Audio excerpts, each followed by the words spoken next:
Hi friends, అందరికీ నమస్కారం. నేను మీ మహేష్. ఈరోజు మన ఛానల్లో కొత్త వీడియో అప్లోడ్ చేస్తున్నాం. ఫ్రెండ్స్, మేము రీసెంట్గా ఒక నలుగురు ఫ్రెండ్స్ కలిసి బాల్దా కేవ్స్ వెళ్ళాం. ఇది కోరాపుట్ డిస్ట్రిక్ట్, ఒడిశాలో ఉంది.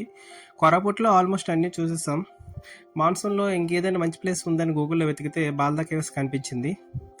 ఇది దమన్జోడి సిమిల్గూడ మీదుగా మనం బాల్దా కేవ్స్ చేరుకోవాలి. మనకి విజయనగరం నుండి వచ్చే వాళ్ళైతే సాలూరు రూట్ ఎంచుకోండి. మేము పార్వతీపురంలో ఉన్నాం కాబట్టి మేము నారాయణపట్నం, దమన్జోడి, సిమిల్గూడ మీదుగా బాల్దా కేవ్స్ వచ్చాము. ఇది దారిలో ఒక మంచి ప్రదేశం. ఇక్కడ కార్ ఆపి మేము వచ్చాము. పార్వతీపురం నుంచి 130 కిలోమీటర్లు వస్తుంది. గూగుల్లో మనం బాల్దా కేవ్స్ పెట్టుకుంటే మనకి ఎవరైనా రావచ్చు. సో దాని గురించి నేను ప్రత్యేకంగా చెప్పబోవట్లేదు. మేము ఒరిస్సాలో ఫుడ్ పెద్దగా బాగుండదు కాబట్టి ఇంటి దగ్గరే మనం ఫుడ్ అంతా ప్రిపేర్ చేసుకున్నాము. చికెన్, రైస్ అన్నీ కూడా పెట్టుకున్నాం కార్లో. మొత్తం ట్రావెల్ గేర్ అంతా కార్లో పెట్టేసుకున్నాం మేమందరం కూడా. సో ఫైనల్గా మేము బాల్దా కేవ్ అయితే రీచ్ అయిపోయాము. బాల్దా కేవ్ దగ్గర అంటే ఇది మెయిన్ రోడ్. ఇది ఇక్కడ నుంచి 4 కిలోమీటర్స్ మనకి బాల్దా కేవ్ చూపిస్తుంది. ఇక్కడ నుంచి మిగతా 3 కిలోమీటర్స్ కూడా మనకి గ్రావెల్ రోడ్ అనమాట.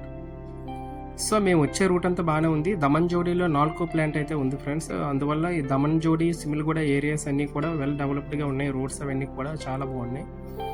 ఫైనల్గా మేము బాల్దా కేవ్ అయితే రీచ్ అయిపోయాము. ఇక్కడ చూసారు కదా, ఇది బాల్దా కేవ్ నుంచి అవుటర్ స్పేస్ ఇదంతా కూడా. మనం ఇలా పైకి వెళ్తే బాల్దా కేవ్ వస్తుంది ఫ్రెండ్స్. ఇక్కడ మనకి వేసవికాలంలో జాతర జరుగుతుంది. అప్పటి తప్ప ఇంకెప్పుడు కూడా ఇక్కడ మనుషులు ఎవరు ఉండరు పెద్దగా.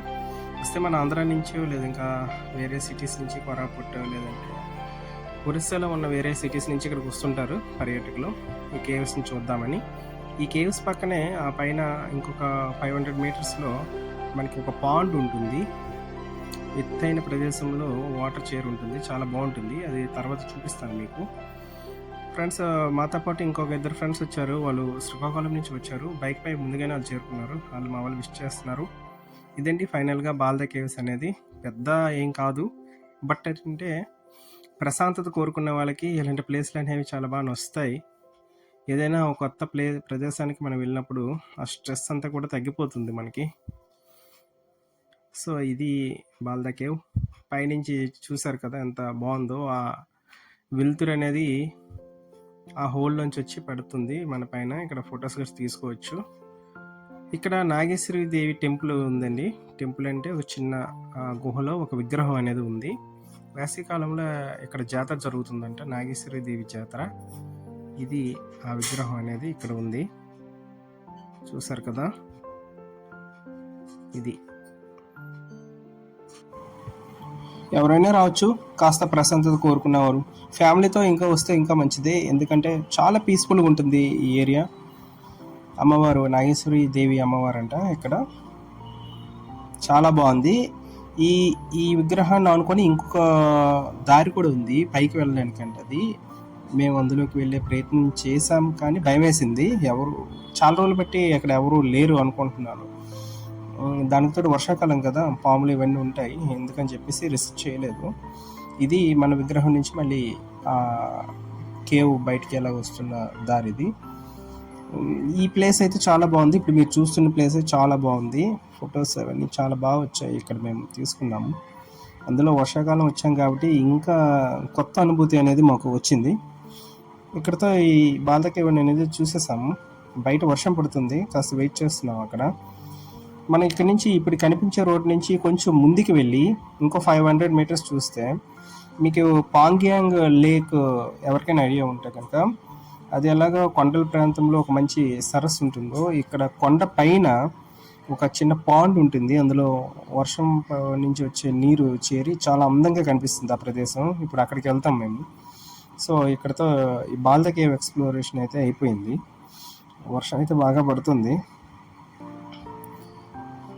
శ్రీకాకుళం నుంచి ఒక ఫ్రెండ్ వచ్చాను కదా, అతను ఇది మేము చెప్పిన ఆ పాండ్ అనేది. ఇది బాల్దా కేవ్ పాండ్ అని, లేదంటే నాగేశ్వరి హిల్ టాప్ అని అంటారు. ఇది ఎంత బాగుందంటే, ఇప్పుడు మేము వెళ్ళినప్పుడు ఒక ఎక్స్పీరియన్స్, వర్షం లేనప్పుడు ఇంకొక ఎక్స్పీరియన్స్. ఇప్పుడు వర్షం వల్ల మొత్తం మబ్బులు వచ్చేసి అసలు విజిబిలిటీ లేదు ఆ పాండ్ అనేది సరిగా. ఒరిస్సా గవర్నమెంట్ గొప్పతనం ఏంటంటే ఏ ప్లేస్ని కూడా వాళ్ళు టూరిజంకి వాడుకుంటారు. చాలా బాగుంటుంది. అక్కడ అన్ని ఫెసిలిటీస్ కల్పిస్తారు. అక్కడ వరకు అన్ని దారులు ఏర్పరుస్తారు. ఇది బాల్దా కేవ్ పాండ్. ఇది దీని ఒరిజినల్ వీడియో సెప్టెంబర్లో వర్షం లేనప్పుడు ఎలా ఉంటుంది అనేది ఈ వీడియో ఎండింగ్లో పెట్టాను. మేము ఇంకోసారి వస్తాం సెప్టెంబర్లో కూడా, మేము వెళ్దామని ప్లాన్ చేసాము. ఈ బైక్ తీసుకొని ఆ పాండ్ చుట్టూ ఒక రౌండ్ వేసాము. బట్ అంతే, మొత్తం స్లిప్పరీగా ఉంది వర్షం వల్ల. గ్రీనరీ అయితే ఉంది కానీ మేఘాలు వల్ల మనకు రోడ్డు కూడా కనిపించట్లేదు. చాలా హైట్లోనే ఉంది. ఇది కూడా బాగుంది, చాలా ఒక కొత్త అనుభూతి ఇచ్చింది.